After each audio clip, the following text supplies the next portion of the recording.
daripada Tuhan. Jadi ini bukan halu, saudara. Ya kan? Tidak halu. Saudara tahu halu? Ya, halusinasi. Tapi pewahyuan yang langsung daripada Tuhan. Ketika dia umur 0 sampai 17 tahun. Dan ketika 17 tahun, saudara sampai 20 tahun, saudara, ini ceritanya keluarganya, kakak-kakaknya itu iri, saudara. Ya, iri, saudara. Akhirnya saudara, ketika dia disuruh untuk pergi ke ladang, lihat anak-anaknya, disuruh bapaknya untuk lihat kakak-kakaknya, akhirnya saudara, kakak-kakaknya ini sudah bikin suatu strategi gimana nih. Akhirnya saudara, salah satu anak yang di sana menyuruh, yaitu supaya dimasukkan ke sumur. Ya, saudara pernah masuk ke sumur nggak? Mau masuk sumur atau masuk gentong, saudara? Di BI itu ada gentong, kalau anak-anak nakal mau saya masukin itu gentong, saudara. Yang besar itu, andong, saudara. Saudara, dia dimasukkan di sumur. Dan ketika dia dimasukkan di sumur, kasihan kakaknya, jangan, kita jual saja. Jadi budak, saudara. Dia menjadi budak. Dan ketika dia menjadi budak, kakak-kakaknya datang ke rumah. Nih, Pak, anakmu sudah koed, sudah mati, buktinya nih, bajunya penuh dengan darah. Saudara pernah di umur yang muda gitu kan? Coba kalau di sini ya, Luki ya, saya kasih tahu bapaknya sudah. Ini Pak, bajunya Luki berdarah Pak. Dia sudah meninggal. Saudara, itu orang tua pasti shock, betul nggak? Ya kan? Shock itu, ya kan? Saudara, ternyata yang bikin shock tidak hanya harga cabai yang naik, tapi juga anak yang celaka, saudara. Ya kan? Saudara, ini yang dialami oleh Yakub, sangat sedih hatinya Yakub. Tetapi saudara, ketika dia di umur saudara yang mulai muda, dia menjadi budak dan ditebus oleh seorang yang bekerja di Firaun, yaitu namanya siapa? Pak Potifar, Bapak Potifar. Ya. Nah, Bapak Poti ini saudara, yang menebus si Yusuf, jadiin budak di rumahnya. Tapi saudara, dia naik terus karena disertai oleh Tuhan sampai jadi kepala daripada budak-budak, kepala dari pembantu-pembantu. Tapi saudara, ketika dia, karena ini Yusuf ini cakep ya, Pak Anton itu ya, cakep saudara. Kalau saya sendiri nanti sombong ya, jadi saya bilang Pak Anton. Saudara, karena dia semakin ganteng, semakin manis ya. Ini kalau bahasa anak sekarang semakin unyu-unyu ya kan. Saudara, semakin gemoy saudara. Ya. Semakin manis, semakin gemoy dan semakin tinggi saudara. Saya sebutin semuanya lah ya. Biar netral saudara. Semakin manis, semakin gemoy dan semakin tinggi. Dan rambutnya tidak putih kalau dia. Dia semakin bagus, semakin indah dan digoda oleh istrinya Potifar. Saudara bisa bayangin saudara. Datang juga kamu gitu ya, misalnya. Naiklah ke sini gitu ya. Saudara, dia digoda. Saudara, karena dia menjaga integritasnya daripada Tuhan, dia kabur, saudara. Dia lari. Tapi karena dia kabur itu nggak sengaja bajunya ke sobek. Saudara, ini kalau anak sekarang mungkin tidak lari menjauh, jadi lari di tempat. Potifar lari di tempat yang tinggi, saudara. Tidak lari menjauh, tapi Yusuf yang ini dia lari menjauh, saudara. Dia lari menjauh, walaupun digoda. Akhirnya dia saudara? Dipitnah. Katanya orang sudah nggak bisa ngomong F, jadi ngomongnya dipitnah, saudara, oleh nyonya Potifar ini.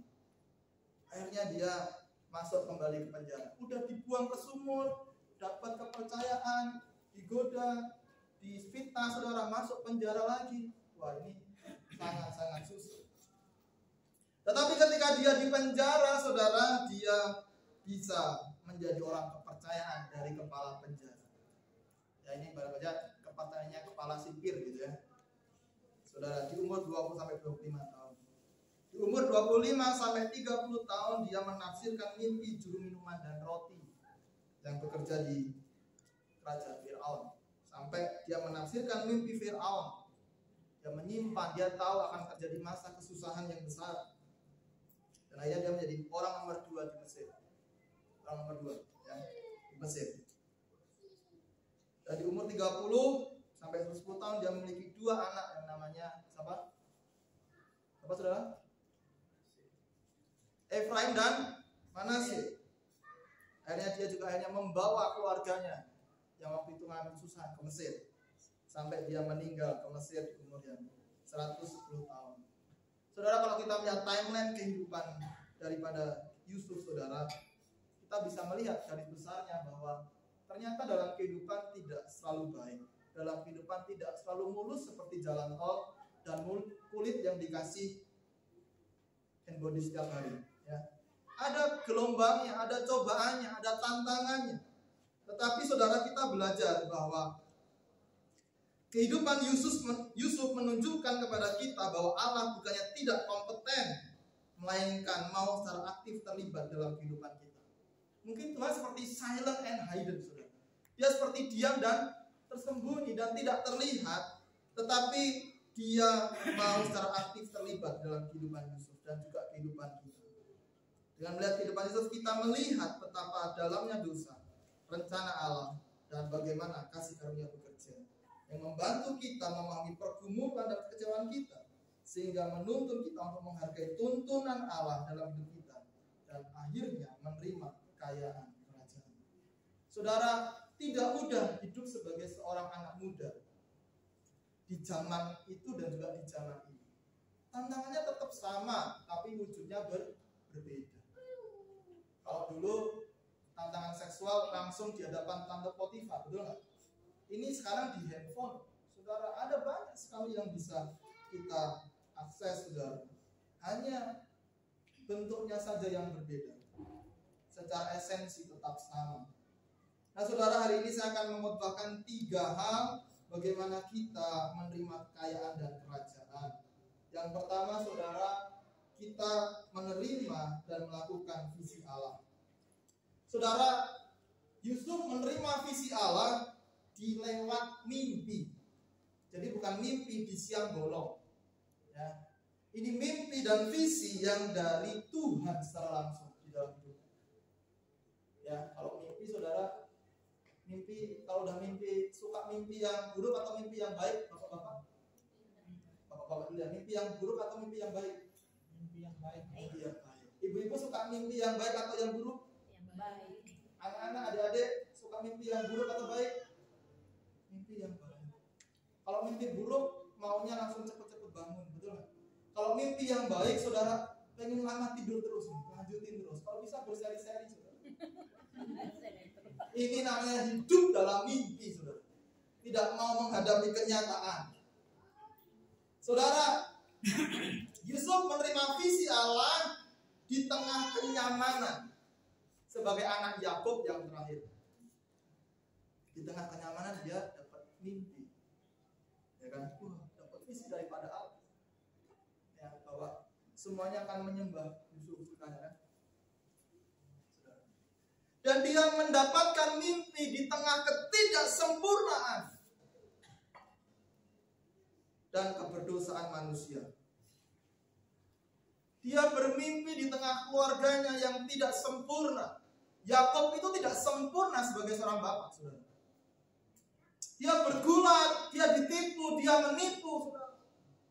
Ini kalau di sini ada yang namanya, belum ada nama baptis, Pak Gembala boleh mengasih nama Yakub. Tapi dia mendapatkan visi Tuhan untuk dia menjadi bapak semua bangsa.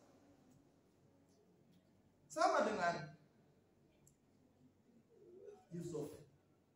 Dia mendapatkan visi di tengah kenyamanan, di tengah ketidaksempurnaan dan keberdosaan manusia. Saudara, keluarganya bukan keluarga yang sempurna, betul nggak? Kalau keluarganya itu baik-baik, gak mungkin kakak-kakaknya itu iri kepada Yusuf. Gak mungkin kakak-kakaknya itu apa? Merencanakan untuk membunuh si Yusuf. Gak mungkin kakak-kakaknya membuat rencana untuk membuang Yusuf ke mana? Sumur yang kering.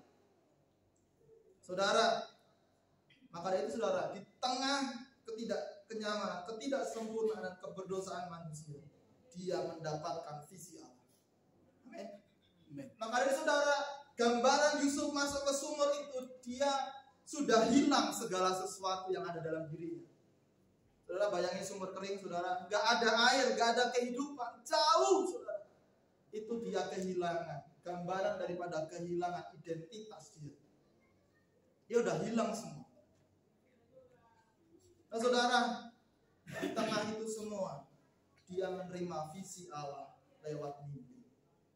Saudara bisa membayangkan, nah hidup kita juga demikian. Di tengah ketidaksempurnaan kita, di tengah kenyamanan kita, di tengah keberdosaan dunia ini saudara, kita harus tetap bisa menerima visi Allah. Yang percaya katakan amin. Amin. Saudara bisa menerima visi Allah. Kalau saudara bisa menerima visi Allah, ada penyediaan yang datangnya daripada Allah. Amin. Amin. Di tengah penderitaan apapun saudara, kita bisa melihat visi Allah. Saudara, saya masih ingat di masa pandemi saudara, 3 tahun yang lalu lah ya. Saudara, ada banyak hal yang kita bisa rasakan. Ya, kejenuhan, ya, kekurangan, ketidakberdayaan yang kita alami. Tapi kalau saya masih bisa berdiri hari ini karena saya masih mengejar visi Allah dalam hidup saya.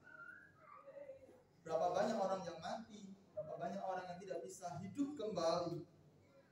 Tapi kalau kita masih bisa hidup saat ini, kita harus menerima visi Allah dan melakukan visi Allah. Amin. Yusuf melakukan visi Allah di tengah berbagai godaan. Yang pertama, godaan kekuasaan. Ya.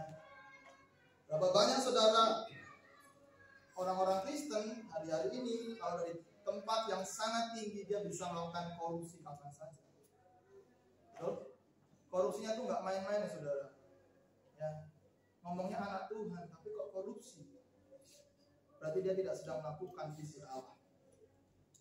Yusuf melakukan visi Allah di tengah godaan seksual di hadapan tante Potifar tadi saya katakan, dan harta. Dia memegang kekuasaan yang sangat-sangat tinggi di keluarga Potifar. Betul? Tetapi saudara, dia tetap melakukan visi Allah dalam hidupnya.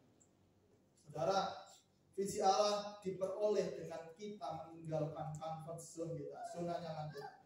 Kalau zona nyaman saudara itu masih menipu, memeras, tinggalkan.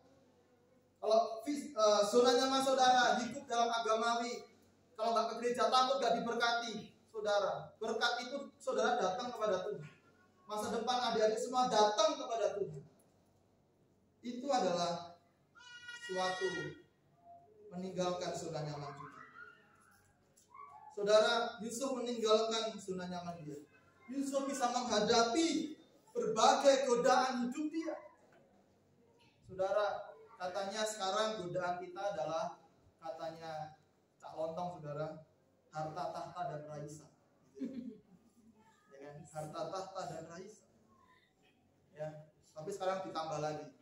Harta, tahta, wanita, dan Tokopedia. Kalau buat ibu-ibu ya. Karena Tokopedia dapat diskon setiap hari. Saudara, ini tantangan kita, ini pergumulan hidup kita, saudara. Tapi saya mendorong teman-teman, bapak ibu saudara di tempat ini, hari ini juga menerima dan melakukan visi Allah dalam hidup kita. Amin. Kalau saudara belum bisa melakukan, belum bisa tahu Tuhan visi aku apa, Tuhan kehendak hidupmu untuk aku apa, saudara cari wajah Tuhan. Cari wajahnya selalu dan temukan pengharapan dan visi pertolongan yang datangnya daripada Tuhan. Jadi bukan tanya Google, visiku apa ya? Saudara, tujuan hidupku apa ya? Gitu. Lalu saya tanyanya ChatGPT, ya kan? Ngerjain tugas pakai ChatGPT, ya kan? Kalau sendirian ChatGPT, aku lagi sendirian nih AI, gitu ya. Oh kamu sendirian ya? Gitu. Saudara, kita harus membaca firman Allah dan saudara akan menerima visi yang daripada Allah. Amin. Saudara, saya menceritakan seorang misionaris, saudara, ya, bernama R.A. Jafre. Saudara, R.A. Jafre adalah seorang yang lahir di kota Toronto Dia berasal dari keluarga yang sangat-sangat kaya di zaman itu. Papahnya itu adalah seorang pemilik perusahaan namanya Globe, The Globe and Mail. Itu sekarang perusahaan nomor 2 terbesar. Saat ini menjadi perusahaan terbesar nomor 2 di Kanada. Ya, dia digadang-gadang menjadi seorang yang akan memimpin selanjutnya daripada perusahaan ayahnya. Ya kan? Tetapi saudara, di masa mudanya dia dipanggil dan memperoleh visi untuk menjadi misionaris. Akhirnya dia bergabung dan ditugaskan oleh The Christian and Missionary Alliance untuk misi di bagian selatan Tiongkok. Kalau saudara melihat pelayanan di China, selatan Tiongkok, ya, fungsi Pacai, Gembala, saudara itu dia melayani di sana selama 32 tahun. Ya. Dan dia mendirikan banyak sekali gereja, mendirikan banyak sekali panti rapi, sekolah Alkitab dan lembaga penerbitan. Dan misi ini berhasil di Vietnam salah satunya. Ya, dikenal dengan Indochina tahun 1916. Dan gerejanya saat ini yang didirikan menjadi gereja yang termasuk paling besar di negara Vietnam. Nah saudara, di tahun 1928 berarti ketika umur dia masih sudah mulai tua, dia dipanggil Tuhan untuk datang ke Indonesia, menjangkau dengan visi menjangkau dunia Indonesia dengan pendidikan, penginjilan dan penerbitan. Waktu itu Jaffe mendirikan sekolah misi yang ada di Makassar, penerbitan Kalam Hidup, kita pernah beribadah ya di jalan Naripan. Dan di Makassar juga ada, menanam ribuan gereja di Indonesia. Dia ditangkap tentara Jepang pada tahun 1942 dan meninggal tahun 1945 dengan penyakit disentri. Saudara ya. Nah saudara, ini adalah gambaran orang yang menerima visi Allah. Saudara, kalau saudara jadi anaknya CEO, saudara, itu senang banget ya. Tinggal Pak minta saham Pak, gitu ya. Papa minta saham, Papa minta jabatan. Tapi dia bukan orang yang seperti itu. Ketika dia muda, walaupun papanya itu pemilik perusahaan yang besar di Toronto, saudara, dia milih untuk menjadi misionaris. Dan selama 32 tahun, berarti ini secara waktu dia teruji, betul nggak? 32 tahun dia sangat teruji. Selama 32 tahun di Tiongkok, China, sampai kepada dia melayani dan datang ke Indonesia dengan sebuah visi menjangkau dunia Indonesia dengan pendidikan, penginjilan dan penerbitan. Saudara, inilah salah satu contoh orang yang menerima visi dan melakukan visi secara konsisten di dalam hidup. Nah, saudara yang dikasih Tuhan Yesus, marilah kita bersama-sama bahwa visi yang dari Tuhan akan terpenuhi ketika kita memahami isi hatinya dan rencananya atas hidup kita setiap waktu. Ya. Yusuf, Jafrai, mengapa menerima dan melakukannya? Karena dia ingin mendengar, memahami isi hatinya Tuhan, memahami rencananya Tuhan atas hidupnya. Dan dia melakukan secara konsisten setiap waktu. Kalau petani tidak menyangkul setiap hari, dia tidak mengairi sawahnya setiap hari, dia tidak memberikan pupuk setiap hari, visinya untuk menuai tidak akan tercapai. Betul kan? Demikian hidup kita. Kalau kita pengen anak-anak kita berhasil, berdoa banyak. Kalau kita pengen keluarga kita bertumbuh imannya, berdoa lebih banyak. Untuk mencapai visi itu, saudara harus lebih banyak berdoa dan mendengar Tuhan dan rencana Tuhan dalam hidup kita. Yang setuju katakan amin. Amin. Saudara, kita di era yang jangan jadi Kristen yang gampang. Jangan jadi Kristen yang gampangan. Nggak ada bedanya kita dengan orang yang di luar sana, betul nggak ibu? Saudara, ini yang harus kita sadari bahwa kita harus visi yang daripada Tuhan akan terpenuhi ketika kita memahami isi hatinya Tuhan, memahami rencananya Tuhan atas hidup kita setiap waktu. Amin. Amin. Yang kedua, saudara, sebelum saya masuk kedua, apa yang kita hadapi hari-hari ini? Saudara, budaya kita saat ini online shop, ya, senang belanja. Saya dengan Pak Anton itu kita ini agak banyak ya, tapi kita berusaha menguasai diri, saudara. Ya. Kalau Pak Anton izin ke Bu Marta, saya izin ke siapa, saudara? Ya. Ini banyak isinya, saudara. Tapi saudara, budaya kita saat ini adalah budaya yang membuat kita semakin boros, konsumerisme, hedonisme, ya kan? Terjebak pinjol, betul nggak? Ya kan? Hidup di dalam apa, saudara? cinta uang, hidup di dalam apa? Flexing, saudara. Pendeta juga ada, saudara, karena cincinnya mahal, saudara, diangkat-angkat. Puji Tuhan, saudara. Arlojinya 400 juta, puji Tuhan, saudara. Jadi gini-gini, saudara, tangannya. Saudara, namanya flexing, saudara. Ya. Saudara, itu tidak boleh, ya. Ini karena ada seorang pendeta yang jarang keluar negeri. Kalau pergi ke Singapura bawa baju 4 walaupun sehari. Pakai foto ganti baju sampai 4 kali biar dikira ke Singapura 4 hari juga. Padahal bawa baju 4 hari. Saudara, ini namanya flexing, saudara. Bertobat, ya. Saudara, ini bertobat, ya. Dan budaya belanja. Saudara, kita harus belajar untuk hemat, belajar untuk mencukupkan dalam kesederhanaan. Ya. Ini budaya kita mendorong kita untuk memiliki sesuatu, betul nggak? Ya, tetangga punya emas 500 gram, kamu harus punya 1 kilo. Ya, pakai aja kalung 1 kilo di leher, saudara. Ya. Itu tengeng itu pasti seminggu, saudara. Saudara, belajar untuk mencukupkan diri, saudara. Nih, survei yang terbaru, anak muda bukan terjebak nostalgia, saudara, terjebak pinjaman online. Dan 60% adalah generasi milenial dan Z. Nah, ini ngeri kan? Ya kan? 60% terjebak, kalau terjebak nostalgia masih bagus, terjebak pinjaman online, saudara. 60%. Ya, saudara bisa gambarkan itu di sana kurang lebih 26T, saudara. Itu luar biasa. Ya. Dan ini masalah mental health. Masalah yang pertama itu bukan karena kesepian, tetapi masalah finansial. 59% mentalnya terganggu karena masalah finansial. Tidak bisa mengelola uang dengan baik, tidak bisa mempertanggungjawabkan uang dengan baik. Ya, kalau gajinya 2 juta beli sepatu Nike yang 1,8 juta, saudara 200.000 buat apa sebulan? Ya, saudara, ini yang terjadi hari-hari ini. Tapi kita akan belajar dari Yusuf yang kedua, bagaimana kita menerima kekayaan dan kerajaan. Yang kedua adalah, saudara, kita mengelola dan mengembangkan segala yang dipercayakan. Katakan mengelola dan mengembangkan segala yang dipercayakan. Mengelola dan mengembangkan yang dipercayakan.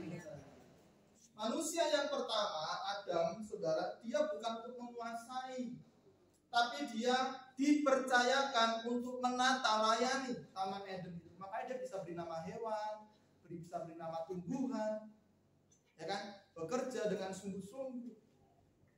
Dan inilah prinsip, saudara, yang harus kita miliki di era orang bekerja untuk beli sesuatu, tapi kita bekerja untuk mengelola dan memberikannya untuk Tuhan dan mengelolanya untuk diberikan kepada keluarga kita dan anak-anak kita.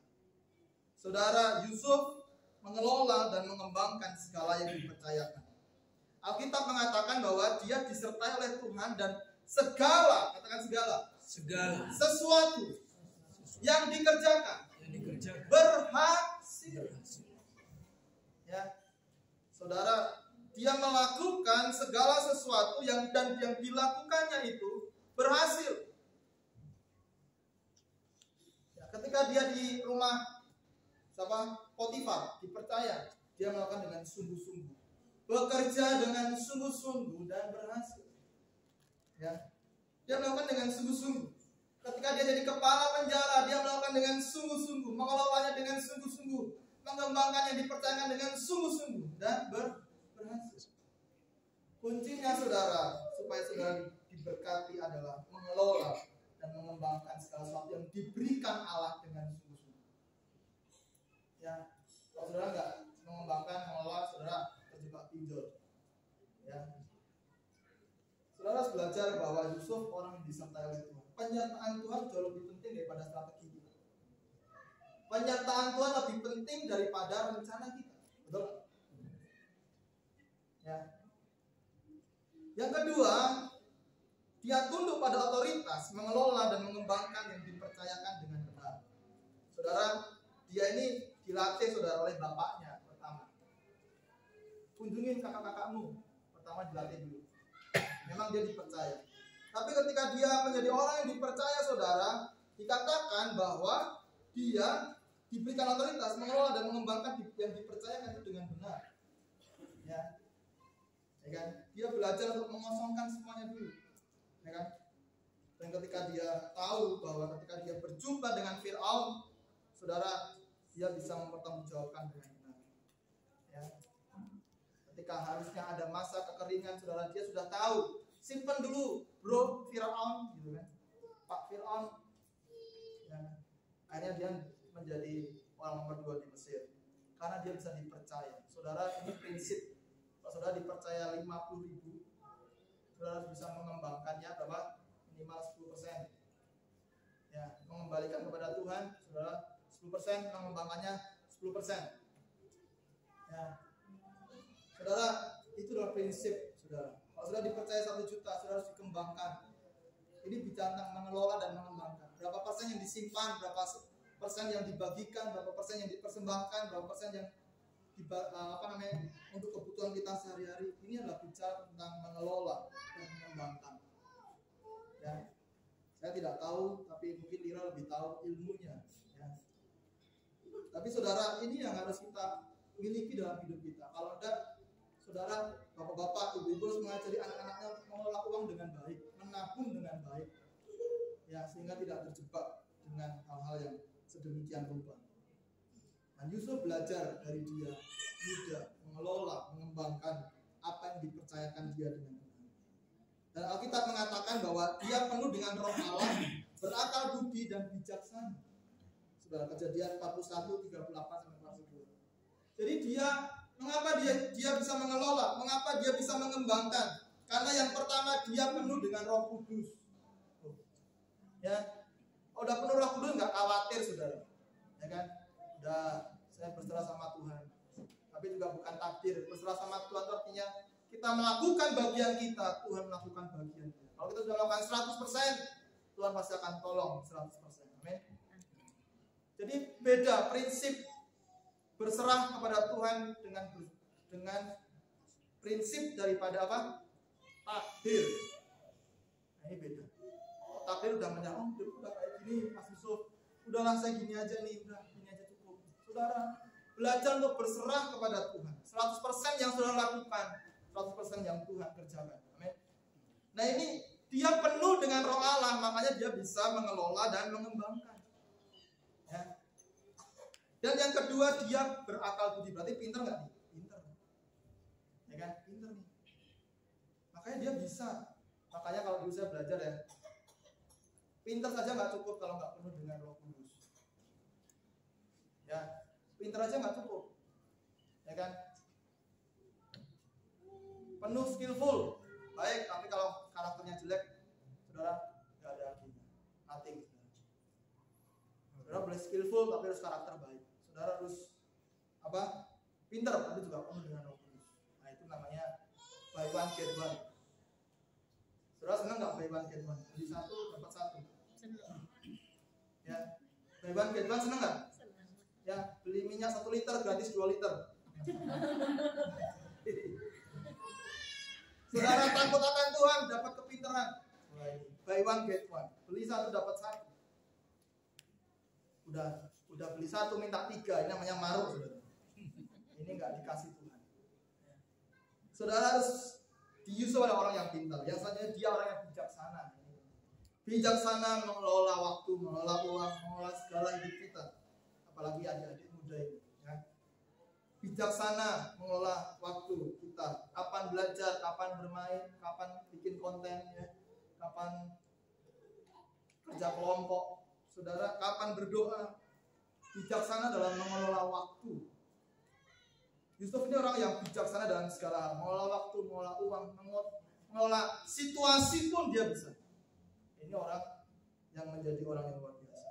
Saudara, yang kedua, kita harus mengelola dan mengembangkan segala yang dipercayakan oleh Allah dalam hidup kita. Amin. Amin. Saudara, Kolose 3 ayat 23. Apapun juga yang kamu perbuat, perbuatlah dengan apa? Segenap hatimu, seperti untuk Tuhan dan bukan untuk manusia. Yusuf itu melakukan segala sesuatu yang diperbuat dengan segenap hati untuk Tuhan. Katakan untuk Tuhan. Untuk Tuhan. Bukan untuk aku. Bukan bukan untuk orang lain, untuk Tuhan.